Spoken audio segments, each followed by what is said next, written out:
So ito nga guys, ang ating first meal of the day. It's about 3:30 in the afternoon. Ito yung aking lunch. Kasi nga I'm trying to practice. Naka low carb tayo.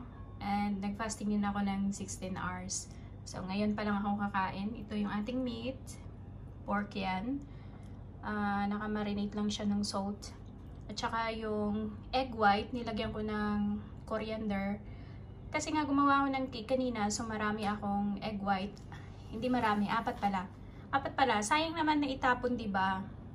So, ulamin natin, sayang din yung protein dito. Kasi nga yung eggs rich in protein at saka yung Chinese na spinach. Of course, hindi mawawala yung ating sausawan. Ayan. Yan guys, kain tayo. I will enjoy this. After a long time, kagabi pa ako kumain. Ayan, tas sa morning, nagkakape lang ako.